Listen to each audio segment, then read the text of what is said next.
नमस्कार, स्वागत है आप सभी का। यूपी एएनएम 9212 रिजल्ट को लेकर के बात करेंगे। रिजल्ट से पहले आप सभी को बता दें कि जो आयु सीमा वाला पेंच था भर्ती में कि किस प्रकार से ओवर एज में छूट दी जाएगी और किस प्रकार से भारांक दिया जाएगा संविदा कर्मियों के मामले में। इसके अलावा अर्हता संबंधी कई विवाद हैं, जिसमें रजिस्ट्रेशन का मामला था या फिर इसके अलावा अन्य जो अदर कोर्सेज जिन लोगों ने एग्ज़ाम भी दिया था, रिजल्ट भी आया था, डीबी भी कराने के लिए गए थे, और इसके अलावा अन्य जो अर्हता संबंधी चीज़ें हैं उसमें, चाहे वो प्रमाण पत्रों के आधार पर, डॉक्यूमेंट्स के आधार पर, और साथ ही साथ जो आरक्षण की छूट चाहिए उसके लिए, या फिर जो आर्थिक रूप से 10% कम, आर्थिक रूप से कमज़ोर वर्ग जो सामान्य वर्ग के अभ्यर्थी होते हैं 10% वाला, तो सब पे जो है, क्योंकि उसमें कुछ आप देखेंगे। इसके पहले एक रिजल्ट आया था जूनियर असिस्टेंट 2016 का। वीडियो को आप लोग पूरा देखा करिए, जो कुछ भी चीज़ें आपको बताते हैं आप उसको पूरा देखेंगे तो आपको सारी बातें ज़रूर समझ में आ जाएंगी। तो उसमें देखेंगे कुछ कैंडिडेट्स को औपबंधिक रखा गया था, मतलब किसी के डॉक्यूमेंट्स में अगर कोई भी गलती है या त्रुटि है या फिर वहाँ पे आयोग को लगता है कि अभी इस पे जो है हमें एक बार क्रॉस चेक करना चाहिए, तो वो क्या करते हैं, उन कैंडिडेट्स को प्रोविजनल बना देते हैं। प्रोविजनल मतलब होता है औपबंधिक। तो एक बार फिर से जहाँ पर डाउट होता है, आयोग को लगता है, एक बार फिर से उसको वेरीफाई करते हैं। अगर वहाँ पर चीज़ें उनकी क्लियर हो जाती है तो फिर उनको जो है आगे प्रोविजनल से हटा करके फिर उनकी फ़ाइनल जो है वहाँ पे ज्वाइनिंग हो जाती है। ये प्रावधान होता है।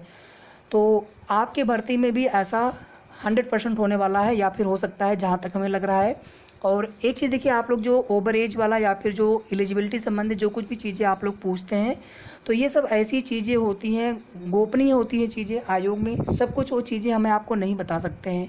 इसी वजह से मैं आप सभी को रिप्लाई भी नहीं कर पाता हूँ उन सब चीज़ों के लिए। जहाँ तक हमें पूरी जानकारी होती है हम सिर्फ उतना ही आपको रिप्लाई करते हैं। जहाँ पे नहीं पता होता है या फिर जहाँ पे लगता है कि चीज़ें बिल्कुल क्लियर नहीं है, कंफर्म नहीं है, तो हम आपको वहाँ पर कोई भी गलत जानकारी नहीं देना चाहते हैं या फिर अपने मन से हम कोई भी चीज़ें नहीं बताना चाहते हैं। बाकी रिजल्ट आने दीजिए और सब कुछ अच्छा हो आप सभी के लिए।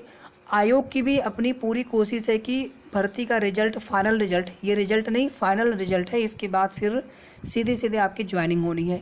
कुछ कमेंट ऐसे भी आए थे कि इसमें इंटरव्यू भी है क्या, तो इंटरव्यू इसमें नहीं है, इसके बाद सीधे आपकी ज्वाइनिंग होगी। आपको जो है आपका ज़िला उसमें अलॉट होगा आपके डिपार्टमेंट के द्वारा, और सीधे जो है फिर आपकी ज्वाइनिंग कराई जाएगी। तो ये फाइनल रिजल्ट आने के बाद आयोग, यूपी ट्रिपल एस सी आयोग की पूरी कोशिश है कि इसमें किसी भी तरह का कोई भी विवाद नहीं होना चाहिए। रिजल्ट तो आपका कुछ दिन पहले बन कर के तैयार हो गया था, ये आपको सब लोग बता रहे होंगे, हमने भी आपको बता दिया था उसी समय।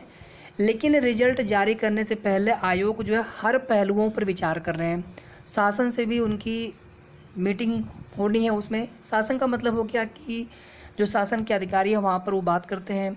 बाकी कोई भी वहाँ पर जो भी चीज़ें हैं उसमें किसी भी तरह का जो है कोई भी बाद में किसी भी तरह के कोई विवाद ना हो, इन सब चीज़ों से बचने के लिए जो भी उसमें आवश्यक दिशा निर्देश होते हैं उसके पूरी तरह से पालन करने के पश्चात ही कोई भी रिजल्ट हो।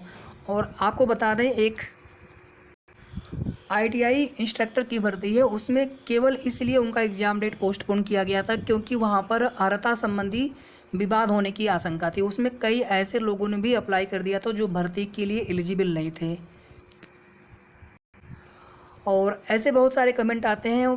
बस आपका ये कहना होता है, उन लोगों का ये कहना होता है कि तुरंत जो है आयोग रिजल्ट दे दे। थोड़ा सा आप ये सोचिए कि आप उनकी जगह पे होते तो आप क्या करते, आप भी थोड़ा सा समय लेते कि नहीं, जो कुछ भी उसमें स्थिति है या जो कुछ भी उसमें पेच फंस रहे थे पहले से, चाहे अर्हता को लेकर के या फिर जो कुछ भी थे, ओवर एज वाला मामला हो, रजिस्ट्रेशन वाला मामला हो, सब कुछ पूरी तरह से क्लियर करने के बाद ही हम रिजल्ट देंगे, ताकि रिजल्ट देने के बाद फिर हमें किसी भी तरह कि कोई भी दिक्कतों का सामना ना करना पड़े, किसी भी अभ्यर्थी के साथ किसी भी तरह का जो है कोई अन्याय ना हो।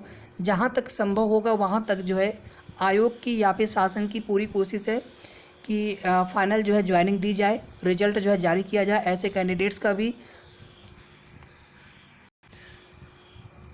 रिजल्ट जो है आपका 28 और 29 को भी आ सकता है। 31 जुलाई को लेखपाल की परीक्षा है, तो 29 को भी चांस है। 30 को आप बिल्कुल भी उम्मीद मत रखिएगा, 29 को भी चांस तो वैसे कम है, लेकिन आयोग परीक्षा करवा सकते हैं। अगर रिजल्ट पूरी तरह से तैयार होगा तो उसको जो है वेबसाइट पर अपलोड के लिए लगाया जा सकता है। 29 को भी आपका रिजल्ट आ सकता है।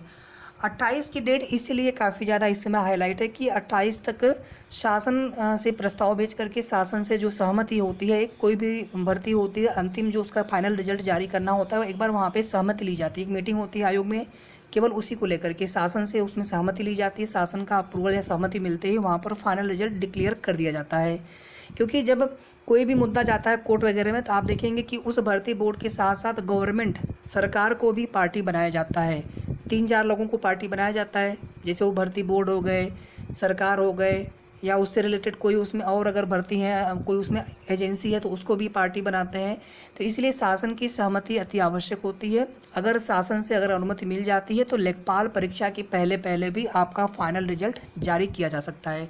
तो 28 को चांस काफ़ी ज़्यादा है और 29 को भी चांस बहुत ज़्यादा रहेंगे। अगर 28 को सहमति बन गई तो हो सकता है कि 29 को भी अपलोड के लिए लगा सकते हैं।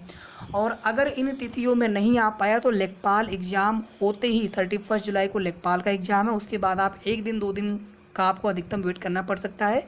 मतलब 4-5 अगस्त से पहले पहले आपका रिजल्ट आ जाना चाहिए। अब अगर इसके अलावा आपके मन में कोई भी किसी भी तरह के सवाल हो तो आप ज़रूर पूछ सकते हैं, लेकिन आप परेशान मत होइए रिजल्ट को लेकर के। और आप ये मत आप पूछा करिए कि बिल्कुल रिजल्ट डेट आप बता दो, ये सब चीज़ें पॉसिबल नहीं होती हैं। अगर रिजल्ट डेट पता होगा, आयोग अगर बता देंगे तो फिर दिक्कत क्या है बताने में आपको। लेकिन आयोग ने केवल एक एक्सपेक्टेड वो डेट बताते हैं कि हाँ ठीक, हम 1 सप्ताह में या फिर 10 दिन में, 5 दिन में, 4 दिन में हम रिजल्ट दे सकते हैं। वही चीज़ें हम आपको आगे बताते हैं। बाकी जो लोग परेशान हो रहे हैं तो हम तो बार बार आपसे निवेदन करते हैं कि आप लोग अपना जो भी आप कहीं जॉब पर हो या फिर आप तैयारी कर रहे हो तो आप उस पर फोकस करिए। जब रिजल्ट आना होगा तो आ जाएगा, परेशान आप क्यों होते हैं।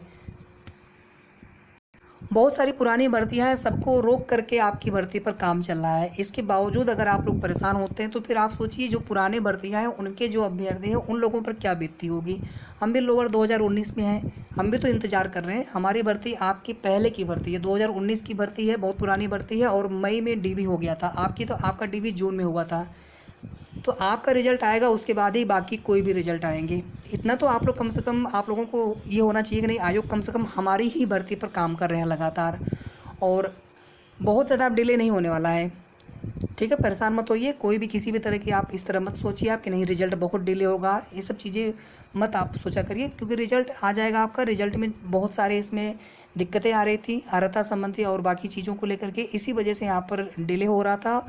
और बिना शासन के निर्णय से, बिना शासन की सहमत से, क्योंकि आयोग को जहाँ जहाँ पर भी उन्हें लगेगा वहाँ पर वो शासन से बात करेंगे और शासन से फाइनल जब सहमति बन जाएगी, क्योंकि शासन में भी अधिकारी होते हैं। मैं ये नहीं कह रहा हूँ डायरेक्टली जो है योगी जी से ही बात करते हैं, शासन के भी अधिकारी होते हैं। आप देखते हैं ना, अपर मुख्य सचिव होते हैं, विभिन्न जो भी विभाग होता है, स्वास्थ्य विभाग है या फिर जो शिक्षा विभाग है, अपर मुख्य सचिव होते हैं या फिर एक प्रमुख सचिव होते हैं। एक तो आपके प्रदेश के होते हैं प्रमुख सचिव। तो ये सब चीज़ें आपको पता होंगी, मुझे पूरी उम्मीद है। तो कल मिलेंगे फिर, जो भी अपडेट होगी आपको हम सूचित करेंगे समय पर, आप परेशान नहीं होंगे। वीडियो को आप लोग लाइक और शेयर ज़रूर कर दिया करिए। धन्यवाद।